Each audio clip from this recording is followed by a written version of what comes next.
Sky Pacha with the weekly Paleo report. On Wednesday, March 4th, Mercury retrograding back into the sign of Aquarius. Fantastic. Venus transiting forward into the sign of Taurus. Fantastic. Venus rules Taurus, so she's very strong in Taurus. Moon in Cancer, very strong in Cancer.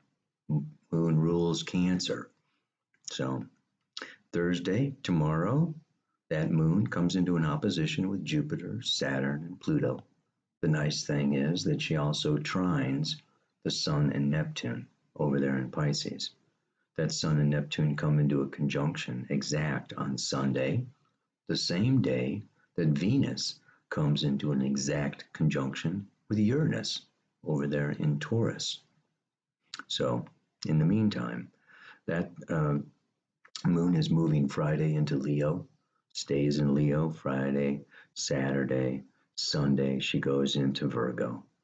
And by Monday, we've got the full moon in Virgo, 19 degrees, 37 minutes, exactly opposite the Sun and Neptune. So freaking powerful full moon this is going to be. And that same Monday, Mercury stations and goes direct. Hallelujah. Right? What I'm going to be talking a little bit about in this Paleo report is Saturn. Saturn is moving through 27, 28, 29 degrees of Capricorn, his home sign. And during that time, actually from March 5th to the 24th, the next 19 days, he will be conjunct his own south node, the south node of Saturn, which takes over 3,000 years to progress through the sign of Capricorn. Spends a long time at the 28th degree. I mean, it's for years, okay? You know, it's going back and forth over that 28th degree. But right now, this week, and of course, when Saturn retrogrades, it's going to come back, hit its own node again. And that's going to be like in August or so. And then it's going to go direct in September, and it's going to come back and hit its own south node again, okay, later on in the year. So this is a year of, the south node of Saturn is karma. It's a huge karmic return. It's consequences of the whole past, not only the 28-year cycle of Saturn, but then the thousands of years of cycles, you know, of the south node of Saturn. So let me just look at the camera and talk a little bit about what all that means. Okay, well, as usual, there is so much to say. There is so much going on. Ay, ay, ay, ay, ay. Can you feel it? Woo! Overwhelming. I mean, that is the key word for Pisces and Neptune. Sun coming into that conjunction on Sunday with Neptune in Pisces. It's just like a tidal wave coming with like, whoa! So much to take in, so much to handle, so much to just, and it can make us want to what? Skedaddle. You know, it's just like, too much, I need to retreat. I need a vacation. I need to get away. Get out of it all. And then what? Full moon. So then you've got this full moon in Virgo coming up opposing not just the sun, but Neptune. Neptune Pisces is chaos. It's, you know, it is, and chaos, like I've always said, is a divine intelligence that we are not intelligent enough to figure out.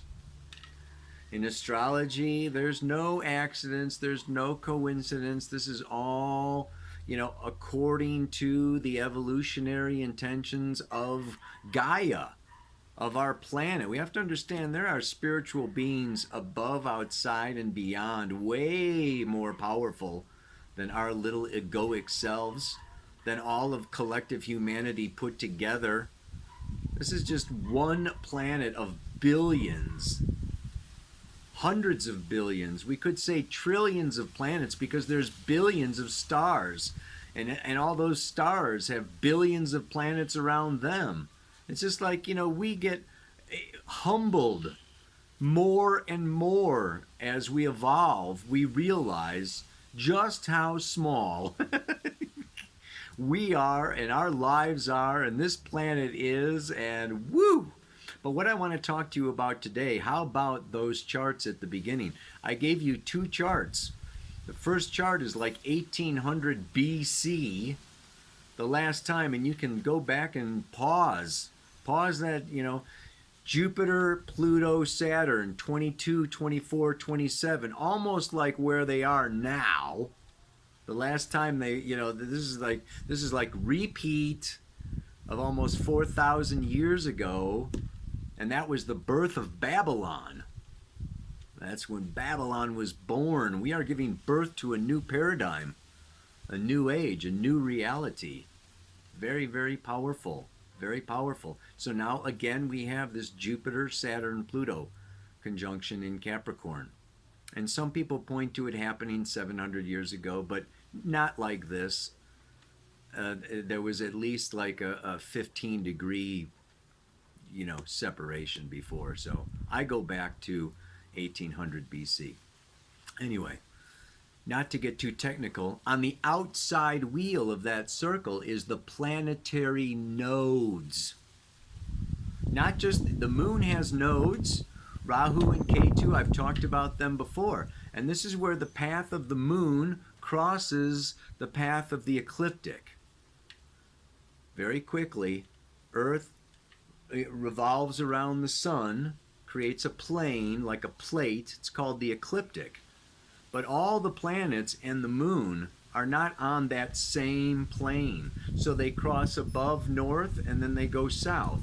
And they come up north and they go south. There is a north and a south node, an ascending and a descending node. So the ascending has to do with the future. The descending south node has to do with the past. So we know that the south node of the moon is in Capricorn, and it's 180 degrees opposite the north node of the moon, that is in Cancer, which happens to be coming into a conjunction with Uranus in the chart of China. I've been looking at this chart of China to see exactly what's going on over there. China also has Jupiter at 22 degrees of Capricorn, which is right where Jupiter, that's having a Jupiter return right now. Not to get sidetracked. Like I say, there's just too much going on. I don't want to overwhelm you with too much astrology. But these nodes are super powerful. The south node of Saturn. The south node of Saturn, the planetary nodes. Right now we have the south node of Saturn, Pluto, and Jupiter all in Capricorn. The last time that the south node of Saturn was in Capricorn has to do with the patriarchy, the founding and the birth and the manifestation of the patriarchy. And that's why Capricorn's associated with the patriarchy. And that's why this whole conjunction, super conjunction happening, this stellium in Capricorn now, has to do with the fall and the end of the patriarchy. So this is a very powerful time. So the south node of Saturn went into the sign of Capricorn, okay, around 1100 BC, and it's going to stay there until 2277 AD. So really that adds up to 3,300 years it takes for the south node of Saturn to move through the sign of Capricorn. Imagine how long it takes to go all the way around the zodiac. This is a very powerful, deep cycle. And now what's happening? This week, from March 5th until March 24th, The planet Saturn is conjunct on that 28th, the 29th degree of Capricorn, conjunct his own south node. You can see it in the chart at the beginning. This is what's going on right now. So what I want to read to you, okay, the Sabian symbol for the 29th degree of Capricorn, because this is very, very powerful right now. And it's very amazing to me how it connects and correlates so well with the Sun conjunct Neptune in Pisces. It's like you kind of say, what does Capricorn and Pisces have in common? What does Saturn and Neptune have in common? Well, again, I use, there it is, Dane Rudyard worked with Elsie Wheeler to, actually Mark Edmund Jones worked with Elsie Wheeler. I just like Dane Rudyard's interpretations better than Mark Jones. So, you can Google Sabian symbols. I've explained it numerous times. What we want to say is, each degree of the zodiac has a particular symbol. Listen to the symbol for the 29th degree of Capricorn. A woman reading tea leaves. The keynote is the ability to see the signature of hidden meaning in every occurrence, drawing one's attention.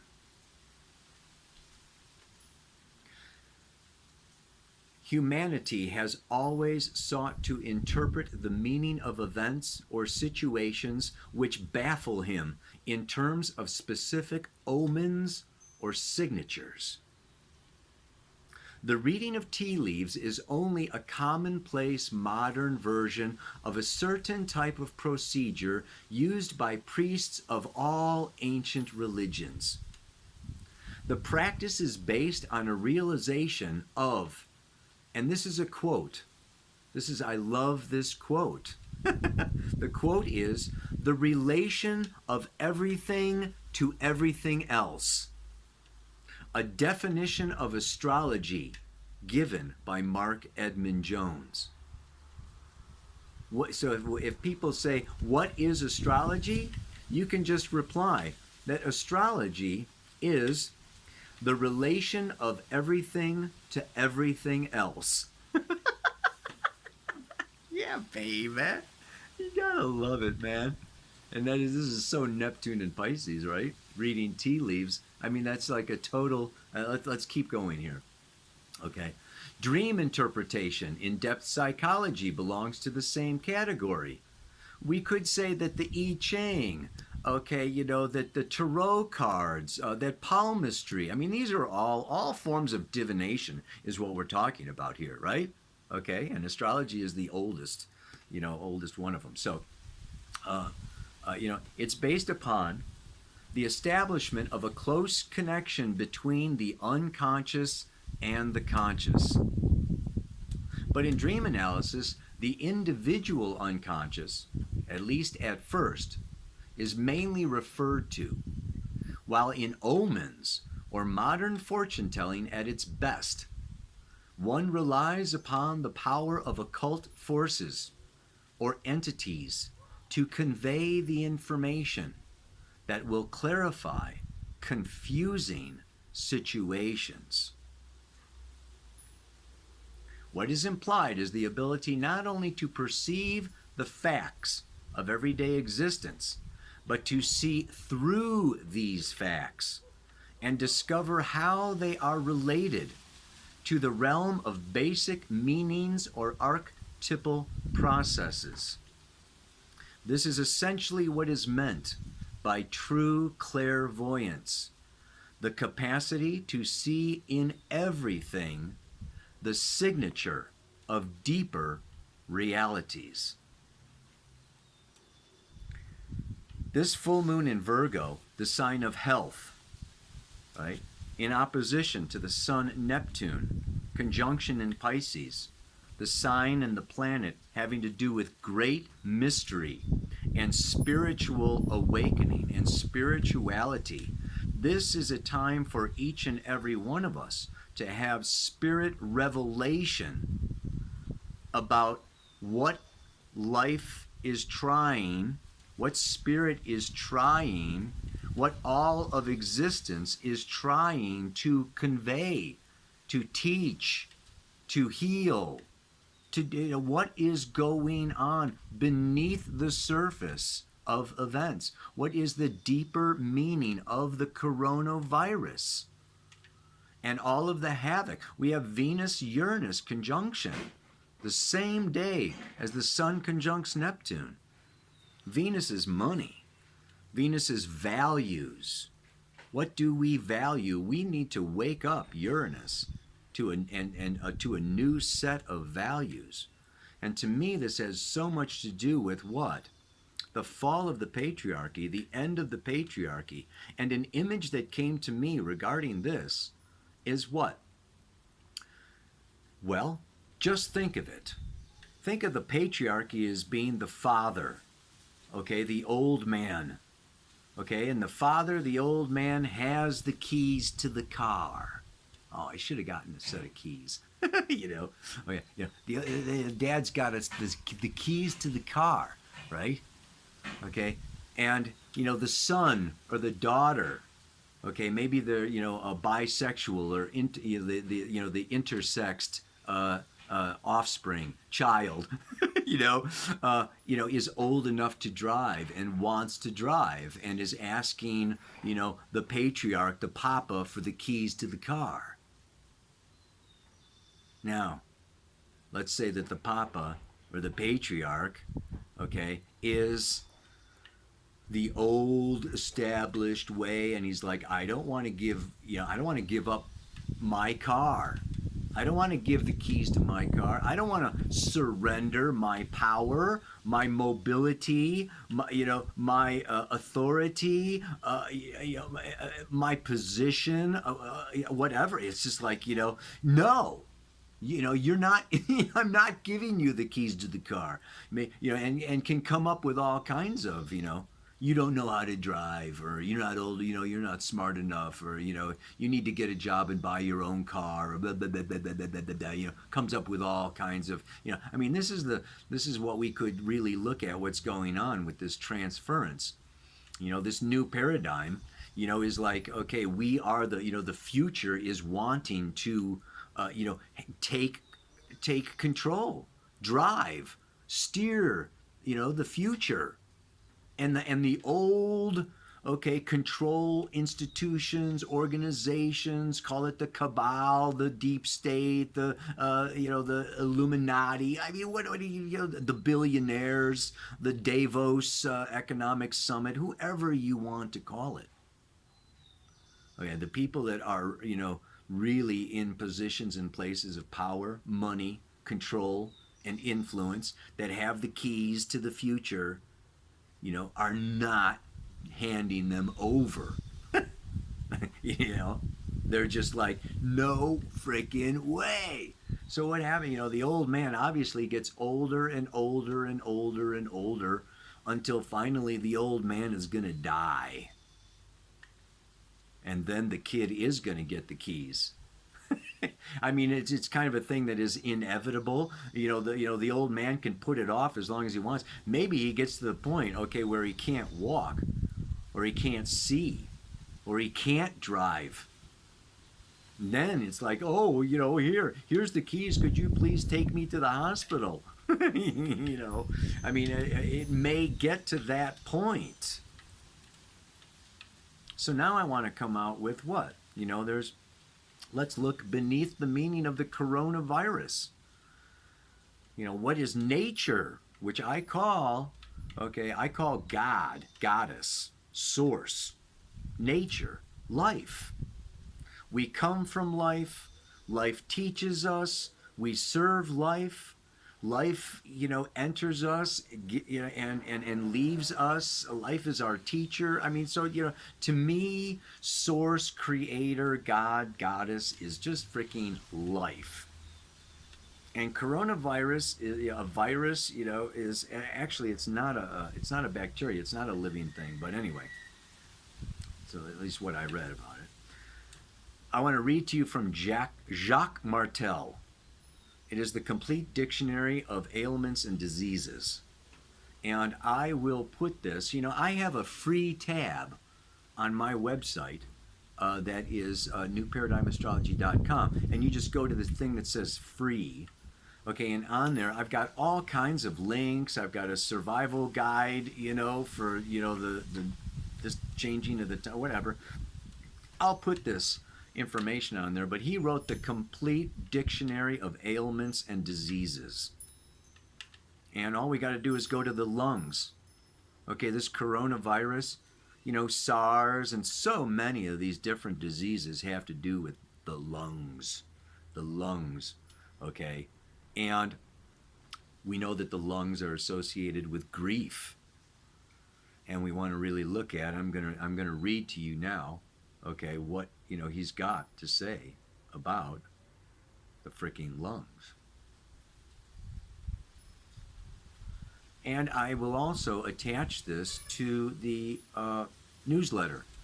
I send out a newsletter with the Pele Report every week. If you're not subscribed to that, you can, I will copy paste this or make it as an attachment to this week's newsletter. Yeah. In general, okay, it is by the action of my two lungs that life circulates in me. They are therefore the air filters for my whole body. I inhale life and I return it to the universe. Properly functioning lungs enable me to aerate each of my cells.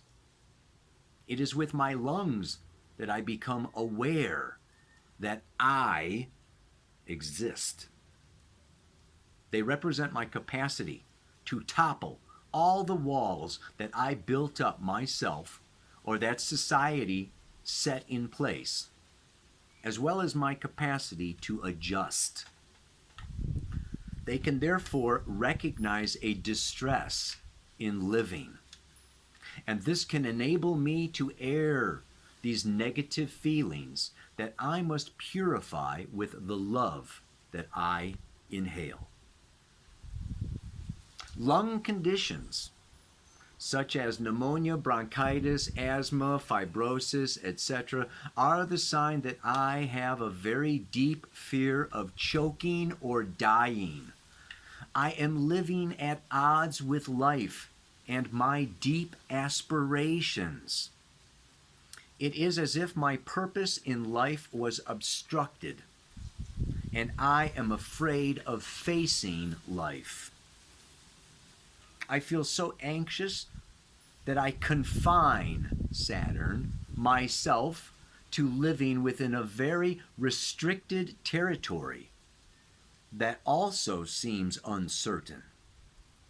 I may feel that I have lost my territory, or I am in the process of losing it, which makes me feel trapped.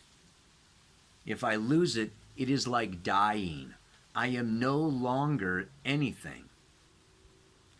I therefore have a certain difficulty finding my place and managing my relations with the world around me.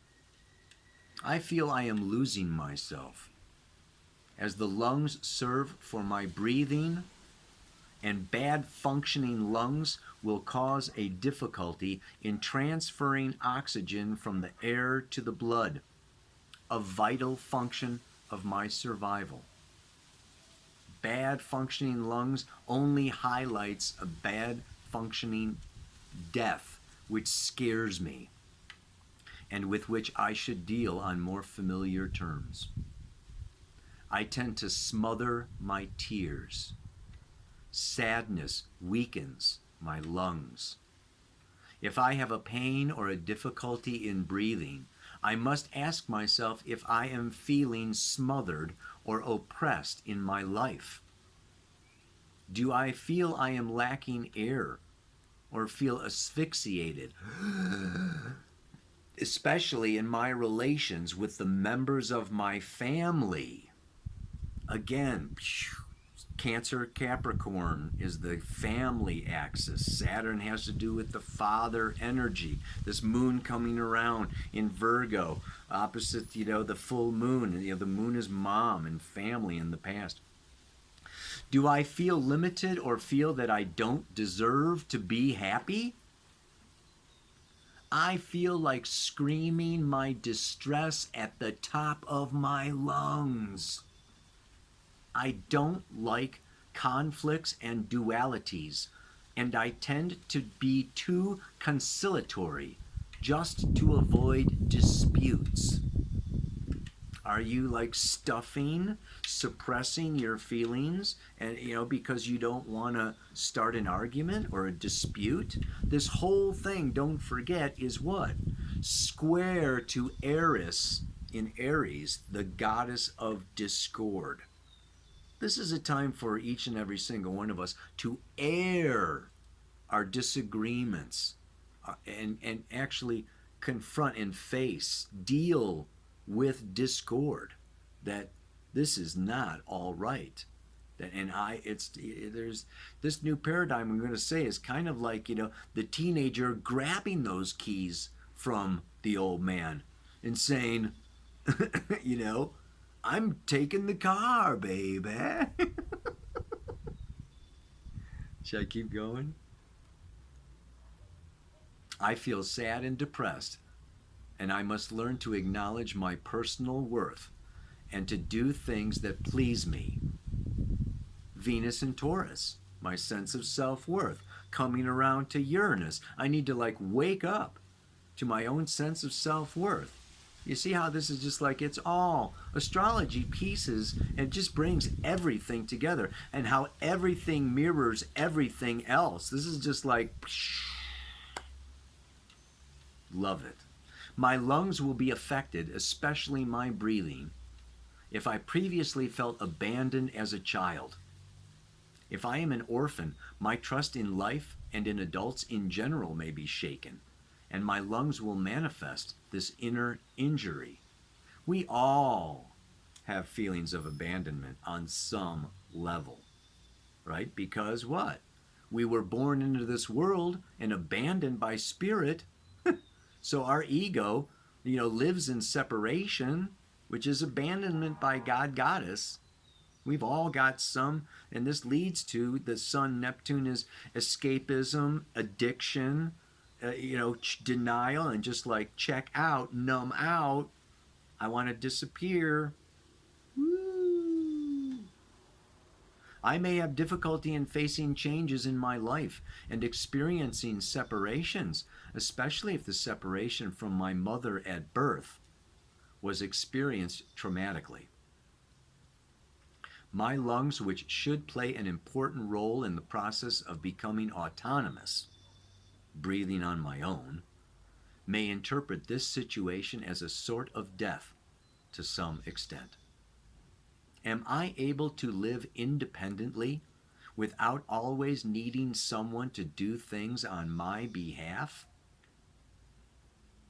Although society espouses the idea that cigarettes are what cause lung diseases, it is rather the anxiety over death experienced after consuming tobacco that causes the disease.